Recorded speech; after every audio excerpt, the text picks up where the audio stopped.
They broke in just before midnight. 2 men, ski masks, boots like thunder across the floorboards. But training is reflex. Pain is remembered in the body, and mine remembers everything. The first fell with a shattered wrist, the second with his throat pressed under my knee. No words, no warning, just instinct, precision, and silence. Then one of their phones buzzed. I let it ring once, then again. Third buzz, I picked it up. A message. My son is in his room. Use him as a shield if you have to. No name, just a picture of my hallway. Another buzz. Finish him. It wasn't until the fourth buzz I noticed the contact name, my wife. And the photo wasn't from today. It was saved, planned, controlled by her. I texted back, "Your husband is gone. What to do with the boy?" The typing bubbles came instantly. Finish him. I stood over the bodies, heart calm, but cold. The boy's door was closed, locked from the inside. Good. I didn't knock, didn't need to. I already knew he wasn't mine. But it wasn't about the boy, not yet. It was her voice, her timing, her message. It replayed like static behind my eyes. Use him as a shield. You don't write that about someone you love, or someone you've ever loved. I walked out the front door barefoot, covered in someone else's blood. She was there, parked across the street, passenger seat, lipstick, laughing, driver's hand resting too familiarly on her thigh. She didn't see me, but I saw everything. I picked up one of the Hitmen's ski masks, slid it on, and smiled. The next morning I made coffee. She returned home like nothing happened, kissed my cheek like she hadn't ordered my execution. "Sleep well?" she asked. I smiled, like the dead. I started quietly, strategically. Burner phone, clean lab, unregistered DNA swab from the boy's hairbrush. Every day I played the part. Breakfast, small talk, sex. Every night I stared at the ceiling while she lay beside me, mouth slightly open, dreaming of someone else's hands. The boy, he didn't deserve any of it. But she did.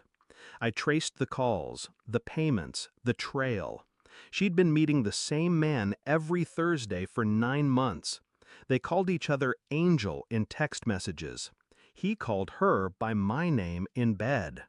I watched the footage.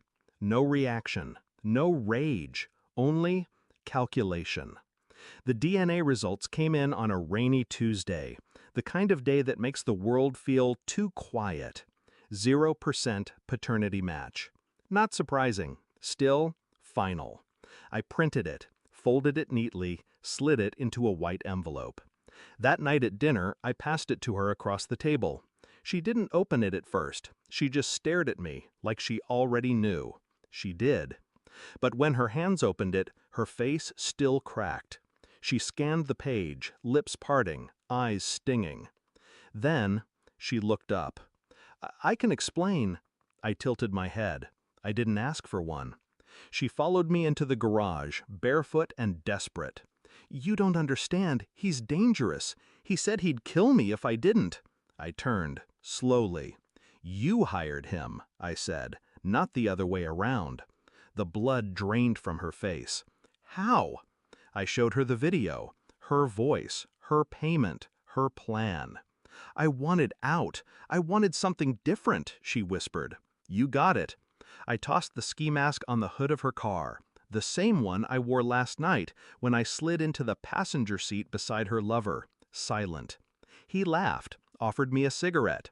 I put a bullet in his thigh and whispered, "She told me to finish the boy. I'll start with you." I left him bleeding in the dirt, didn't even take the gun. Now she looked at me like a ghost. Maybe I was. "Where's Jacob?" she whispered, breath hitching. "Safe. But he's not mine. He's yours. Raise him right." I stepped back, watching her fall to her knees. "And pray he never becomes me." She didn't follow me when I walked out. Not that time. The storm outside had passed, but something colder remained in the air. Freedom. Not the joyful kind, the kind carved out of betrayal and rebuilt with resolve.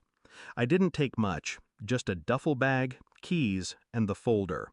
The boy would have what he needed. He wouldn't remember my face in 5 years. Good. I wasn't his father. I was just the last lesson she'd learn the hard way. I drove past the edge of town, past the silence, past the lie we used to call home. And as the sun rose behind me, I burned the ski mask in the passenger seat. Not to forget, but to remember. I wore it to show her I could become exactly what she made.